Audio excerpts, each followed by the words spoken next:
ஞானம்ன்றது கீழே விழுந்தவன்ட்ட தாங்க கண்டுபிடிக்க முடியும்.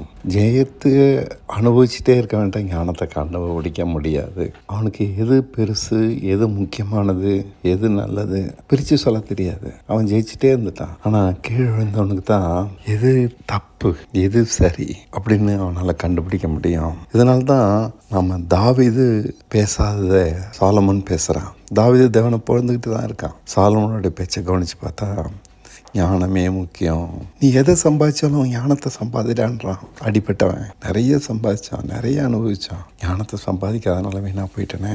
புத்தியை சம்பாதி.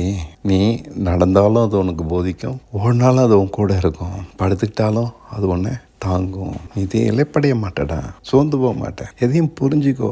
இதுதான் அவர் சொல்லித்தராரு. புரிஞ்சிக்காதனால தான் அவன் தப்பாக நடந்துட்டான். புரிஞ்சுக்கிட்டான்னாக்கா அவன் எவ்வளோ பணக்காரனாக இருந்தாலும் தவறு இருக்க மாட்டான். செல்லம் அவன் புத்தியை மயக்கிருக்காது. சந்தோஷம் அவனை பைத்தியக்காரனாக ஆக்கியிருக்காது. மதிமயங்க இருக்க மாட்டான். மாயை காலம் கடந்து மாயைன்னு கண்டுபிடிக்கிறான்.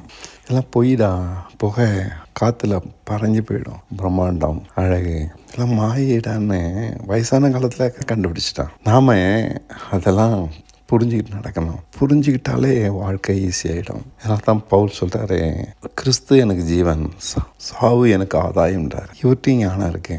அவர் பள்ளம் வரைக்கும் போயிருந்தாலும் அவரோட பலகீனம் தான் அவருக்கு முக்கியம் தெரியுது. பள்ளம்லாம் ஒரு அனுபவம், ஆனால் பலகீனம் அவனை பாதுகாக்கும். அவன் பலகீனத்திலே பலம் விளங்கும்னு சொல்கிறார் இல்லையா?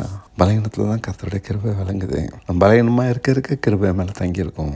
நான் பள்ளம் வரைக்கும் போயிட்டேன், அதெல்லாம் அனுபவிச்சுட்டேன்றதுனால பெரியவன் ஆகிட முடியாது, கூடாது. என்றைக்கு நான் பெரியவன் ஆகிறேனோ கிருபை நட்டு விலகிட்டோம்.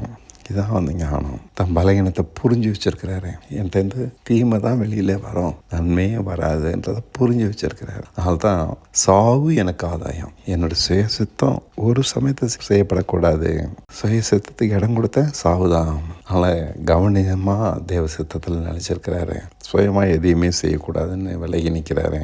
இப்படி ஞானத்தை கற்றுக்கிட்டவன் என்றைக்குமே நினச்சிருப்பான். அவனை எதுவுமே அசைக்காது, எப்போதும் ஜெயிப்பான். ஜெயம் மட்டும்தான் அவன்கிட்ட இருக்கும். அதுதான் கிறிஸ்து எனக்கு ஜீவன் அவர் பேசுகிறார். கிறிஸ்துனால பிழைக்கிறேன், கிறிஸ்து என்னோட இருந்து செயல்படுறாரு, அவரோட செய்கையாக இருக்கேன். இதை புரிஞ்சுக்கிட்டாக்கா எப்போதுமே ஜெயிக்கலாம், எப்போதுமே நினச்சிருக்கலாம். ஒரே ஒரு மனுஷன் எலியா தேவன் காண்பிக்கிறத மட்டும் செஞ்சுட்டு இருந்தான். அவன் தேவனை அறியாமல் முழு இஸ்ரேல் உலகமும் விக்கிரகங்கள் பின்னாடி போயிருக்கும்போது கர்த்தர் தான் மெய்யான தேவன்றதை நிரூபித்து காமிச்சான். அன்றைக்கி மட்டும் இல்லை, முழு உலகத்துக்கு இன்றைக்கும் அதை தான் காண்பிச்சிட்டு இருக்கான். ஒரு மனுஷன் தேவனுக்கு போதும். அதனால் முழு உலகத்தையும் ஆண்டவர் அசைக்கிறாரு.